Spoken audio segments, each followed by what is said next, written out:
Friends, welcome to my YouTube channel. तो बच्चों, आज हम करेंगे इस वीडियो में क्लास 7 अध्याय 6 का इंट्रोडक्शन करेंगे। ठीक है बच्चों, हम चैप्टर 6 से परिचित होंगे इस वीडियो में कि क्या है चैप्टर 6 में हमें क्या क्या सीखने को मिलेगा, क्या क्या प्रैक्टिस करने को मिलेगा, कैसे क्वेश्चन मिलेंगे, क्या क्या टॉपिक होंगे हमारे। ठीक है बच्चों, तो चलिए, ये हमारी भूमिका है। इसको हम भूमिका भी लिख सकते हैं। ठीक है, इंट्रोडक्शन का मतलब भूमिका भी होता है। तो चलिए बच्चों, अब सबसे पहले हम इसमें समझते हैं कि त्रिभुज के बारे में, कि त्रिभुज क्या होते हैं। ठीक है, चैप्टर का हमारा नाम है कि हमारे चैप्टर का क्या नाम है कि त्रिभुज और उसके गुण। हमारे जो चैप्टर है हमारा, उसका नाम है त्रिभुज और उसके गुण। तो जैसा कि बच्चों, आपको हमारे चैप्टर का नाम मैं पहले लिख देती हूँ। ठीक है बच्चों, हमारे चैप्टर का नाम क्या है? त्रिभुज। त्रिभुज और उसके गुण, ये हमारे त्रिभुज का, हमारे इस चैप्टर का नाम है, त्रिभुज और उसके गुण। तो जैसा कि बच्चों, ये जैसे हमारे, मान लीजिए ये त्रिभुज है। ठीक है, अब ये त्रिभुज हमारा ऐसा भी हो सकता है, इस तरीके से भी हो सकता है, इस तरीके से भी हो सकता है। ठीक है, इस तरीके से भी हो सकता है।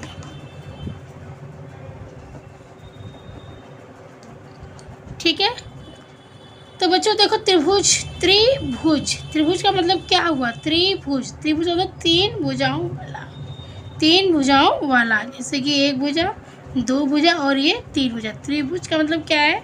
तीन भुजाओं वाला।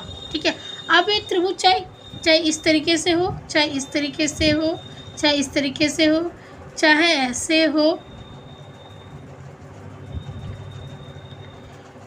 मतलब किसी भी तरीके से हो सकता है। तो इसको हम क्या कहते हैं? त्रिभुज कहते हैं।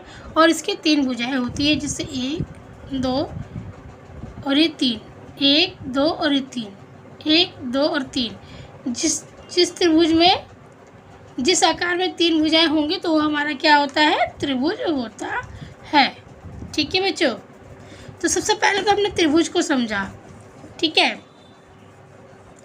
अब हम समझते हैं कि त्रिभुज और उसके त्रिभुज में भुजाएं क्या होती हैं, ये समझते हैं। ठीक है, जैसे मान लीजिए बच्चों, ये हमारा त्रिभुज है। ठीक है, ये हमारा क्या है? ये हमारा त्रिभुज है। अब ये हमारा ए है, ये हमारा बी है और ये हमारा सी है। ठीक है, तो देखिए, ये जो ए बी, जो ये रेखाखंड होता है ना, ये रेखाखंड ही हमारे क्या होते हैं? भुजा होती है। जो रेखाखंडों से मिलकर बना होता है तीन भुजाओं वाला, हाँ, इसी को हम त्रिभुज कहते हैं। ठीक है, रेखाखंडों से मिलके बनता है ये त्रिभुज। किससे मिलकर बनता है? रेखाखंडों से मिलकर बनता है। और इसमें कितनी भुजाएं होती? तीन भुजाएं होती है, जैसे ए बी, बी सी और ये ए सी। ए बी, बी सी और ए सी, इसकी ये तीन भुजाएं हैं। ठीक है, तो सबसे पहले बच्चों हम भुजाओं को लिख लेते हैं। ठीक है, मेरा ये मार्कर बच्चों सही से नहीं चल रहा, तो मैं दूसरा मार्कर यूज करती हूँ। देखिए, मार्कर मेरा सही नहीं चल रहा बेटा, ब्लैक वाला। ठीक है, तो चलिए अब हम भुजाओं के बारे में बच्चों समझते हैं। ठीक है, तो देखिए, हमारे इसमें कौन कौन सी भुजाएं हैं? इस आकृति में कौन कौन सी भुजाएं हैं? ए बी, बी सी और ए सी। इसको हम क्या कहते हैं? भुजाएं कहते हैं। ठीक है, अब इसी में ही बच्चों हम कोण को भी पढ़ेंगे। अब इसके गुण जो है ना, त्रिभुज में ये भुजाएं होती हैं, कोण होते हैं और शीर्ष होते हैं। तो फिलहाल अभी हम कोण को देखते हैं। हम कोण किससे कहते हैं? जैसे कोण हमारा ये ए हो गया, ये सी हो गया और ये बी, ए कोण बी और कोण सी, इसी को हम क्या कहते हैं? कोण कहते हैं। ठीक है, ये कहाँ पर बनता है? ये जहाँ पर दो रेखाखंड ज्वाइंट होते हैं, ये यहाँ पर कोण हमारा बनता है। ठीक है,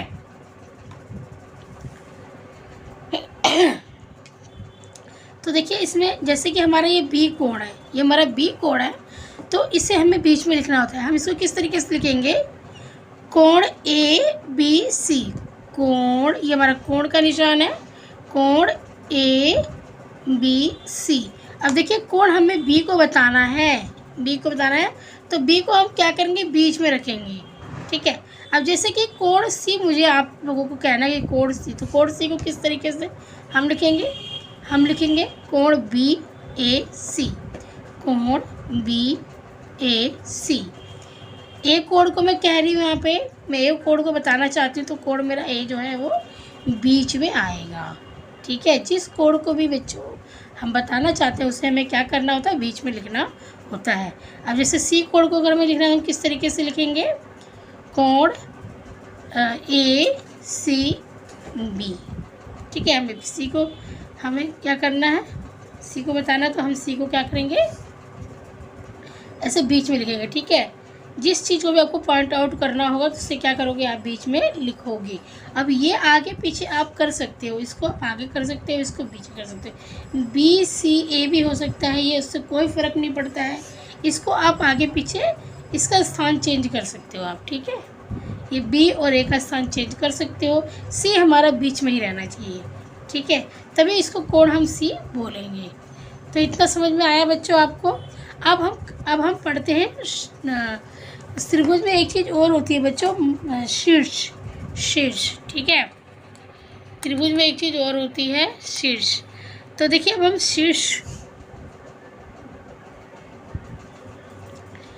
शीर्ष समझेंगे, शीर्ष क्या होता है।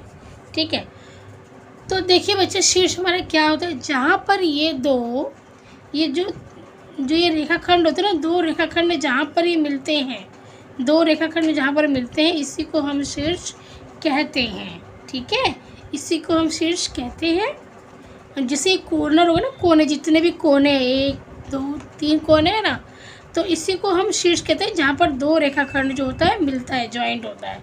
ठीक है, इसी को ही हम शीर्ष कहते हैं। तो इसमें देखिए कितने शीर्ष हैं, एक ए बी सी, 3 शीर्ष हैं। कितने शीर्ष है इसमें, ए बी और सी, इसमें 3 शीर्ष है, ए बी सी, इससे ज़्यादा शीर्ष इसमें नहीं है। ठीक है बच्चों, तो इतना आपने समझा इस टॉपिक भुजाओं के बारे में, भुजाओं के बारे में, कोण के बारे में और शीर्ष के बारे में। इतना क्लियर हो गया आप लोगों के माइंड में कि भुजाएं क्या होती हैं। त्रिभुज में भुजाएं किसे कहते हैं, ए बी बी सी और ए सी को हम भुजाएं कहते हैं। कोण किसे कहते हैं ये समझ गए होंगे आप। ठीक है, जो भी कोने पे हमारा कोण बनता है इसको हम कोण कहते हैं। ठीक है, और शीर्ष किसे कहते हैं, शीर्ष किसे कहते हैं, जहाँ दो रेखाखंड ज्वाइंट होते हैं उसको हम क्या कहते हैं, शीर्ष कहते हैं। ठीक है, तो इतना आपको समझ में आ गया बच्चों। अब हम नेक्स्ट टॉपिक करते हैं, अब माध्यिका।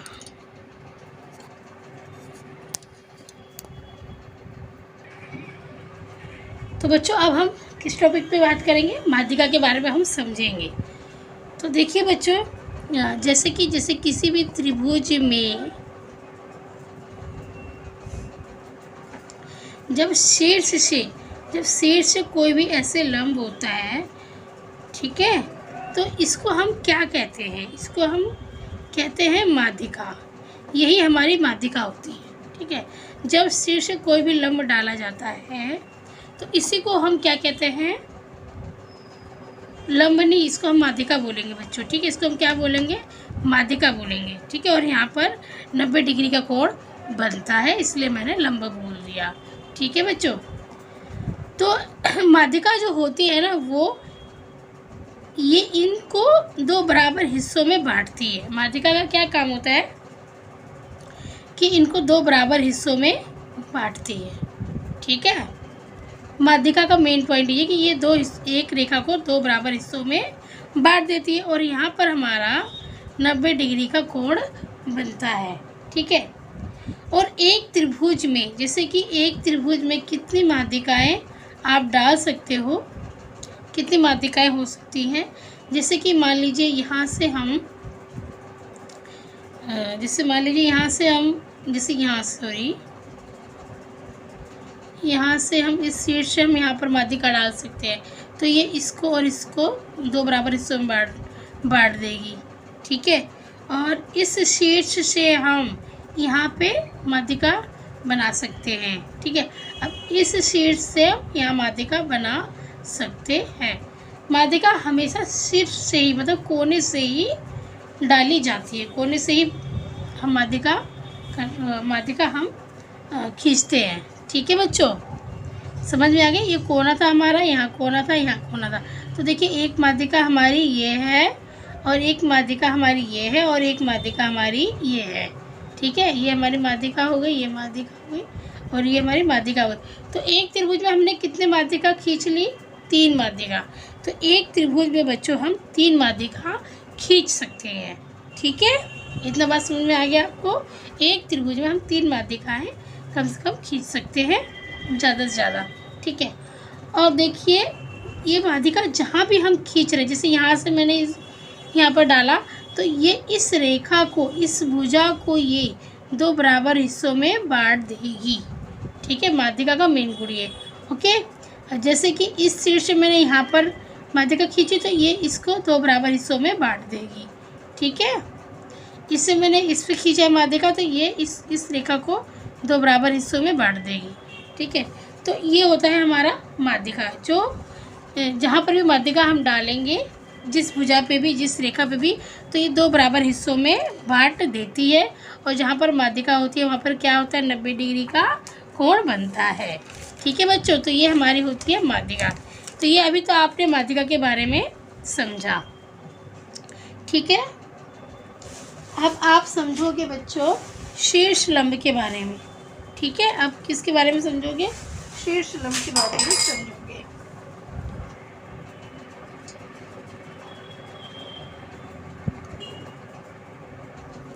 देखिए बच्चों, तो अब हम क्या पढ़ेंगे? शीर्ष लंब के बारे में अब हम समझेंगे। शीर्ष लंब, ठीक है। तो शीर्ष लंब देखिए, किसी भी त्रिभुज में जब इस शीर्ष से लंब डाला जाता है तो इसको हम क्या कहते हैं? शीर्ष लंब कहते हैं। इसको हम क्या कहते हैं बच्चों? शीर्ष लंब कहते हैं। और जहाँ पर भी शीर्ष लंब होगा वहाँ पर हमारा 90 डिग्री का कोण बनेगा, ठीक है।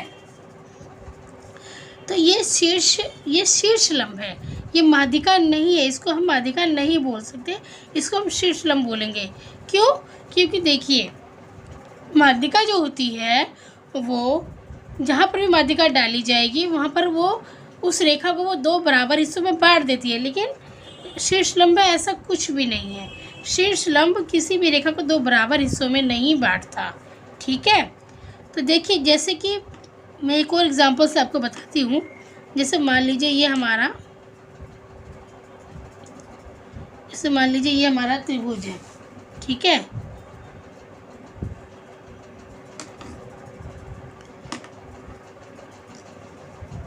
जैसे मान लीजिए ये हमारा त्रिभुज है और इसका ये शीर्ष लंब है, तो क्या इसने इसको बराबर हिस्सों में बांटा? इस भुजा को इसने बराबर हिस्सों में बांटा? नहीं बांटा। ये कम है और ये ज़्यादा है ना। तो इसने जो ये शीर्ष लंब था, इसने इस शीर्ष लंब ने, जैसे ये A हो गया हमारा, ये B हो गया और ये C हो गया, BC को इसने 2 बराबर हिस्सों में नहीं बांटा है, ठीक है। ये शीर्ष लंब है, यहाँ 90 डिग्री का कोण बन रहा है, शीर्ष लंब डाला गया है, ठीक है। अब माध्यिका, अगर हमें माध्यिका खींचनी तो हम कैसे करेंगे? देखिए हम माध्यिका को इसे शीर्ष से हम इस रेखा के मध्य बिंदु में लाके पॉइंट आउट करेंगे, ठीक है। हम ये हमारी माध्यिका हो गई जो BC को 2 बराबर हिस्सों में बांट देती है। इस भुजा को ये 2 बराबर हिस्सों में बांट देगी, इसको हम कहते हैं माध्यिका, ठीक है। 90 डिग्री का कोण बने चाहे न बने इस माध्यिका पे, लेकिन ये इस भुजा को 2 बराबर हिस्सों में जरूर बांट देती है इस रेखा को, ठीक है। तो माध्यिका ये होती है हमारी, ओके। और देखिए बच्चों, जो शीर्ष लंब होता है, जैसे ये शीर्ष लंब है, एक त्रिभुज में ये भी 3 ही शीर्षलंब डाले जाते हैं। ठीक है, जैसे कि देखिए ये एक त्रिभुज है, इसे मान लीजिए ये एक त्रिभुज हो गया। ठीक है, अब ये त्रिभुज किसी भी तरीके से हो सकता है, जैसे कि ऐसे भी हो सकता है। तो इस शीर्ष से आप यहाँ पर ऐसे लंब डालोगे, शीर्षलंब ऐसे डल जाएगा। ये किसी भी तरीके से हो सकता है। ठीक है, अब देखिए जैसे ये हमारा एक त्रिभुज है, अब इससे मैंने पहले यहाँ पे शीर्षलंब डाला इधर से। ठीक है, हम एक त्रिभुज में 3 शीर्षलंब डाल सकते हैं। इस शीर्ष मैंने यहाँ पे डाला, अब इस शीर्ष में इस भुजा पे शीर्षलंब डाल सकती हूँ। ठीक है, और इस भुजा से मैं इस पे शीर्षलंब डाल दूँगी। तो देखिए एक शीर्षलंब, 2 शीर्षलंब और ये 3 शीर्षलंब हमारे हो गए, है ना।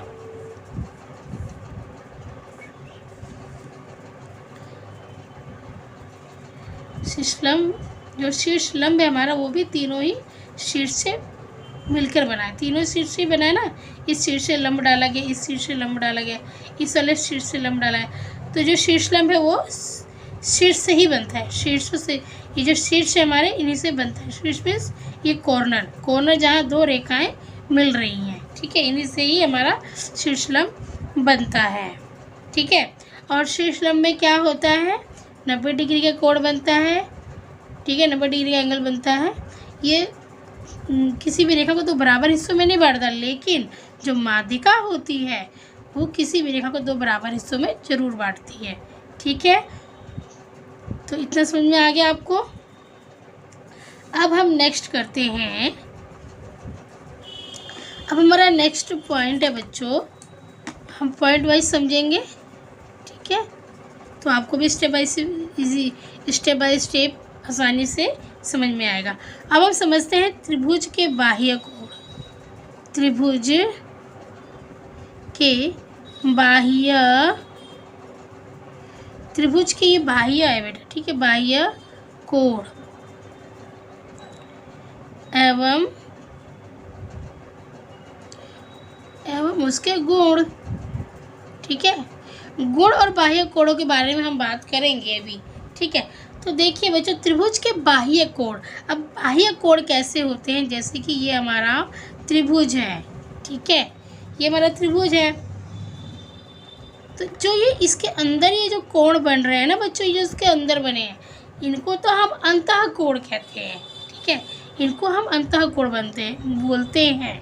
ठीक है, त्रिभुज के जो ये अंदर कोण बने हैं इनको हम अंतः कोण बोलते हैं। अब बाह्य कोण हम किसे कहेंगे, जैसे कि देखिए ये रेखा को हमने थोड़ी सी बढ़ा दिया और जो बाहर की तरफ जो कोण बन रहा है इसको हम बाह्य कोण कहते हैं।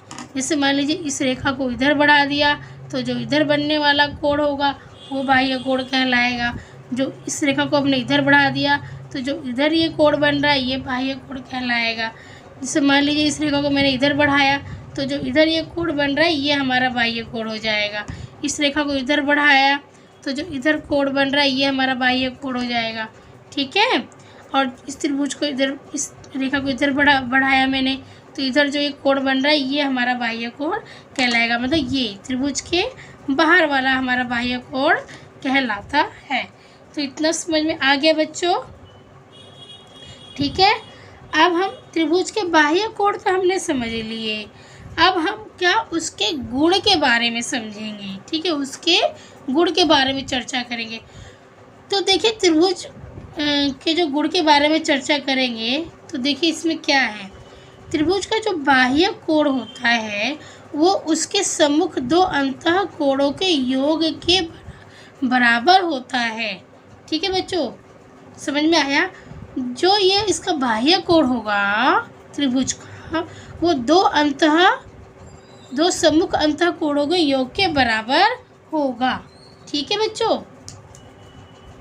जैसे समझ में नहीं आया अभी आपको, तो जैसे मान लीजिए ये 60 है और ये 30 है, तो 60 + 30 बराबर जो भी इन दोनों का योग होगा, जैसे 90 होगा इन दोनों का योग, तो ये कोण जो होगा हमारा वो 90 डिग्री का होगा। ठीक है, तो इस तरीके से क्वेश्चन आपके पेपर में आएगा। ठीक है, इसको इस तरीके से भी क्वेश्चन बना के दे सकते हैं वो, जैसे कि मान लीजिए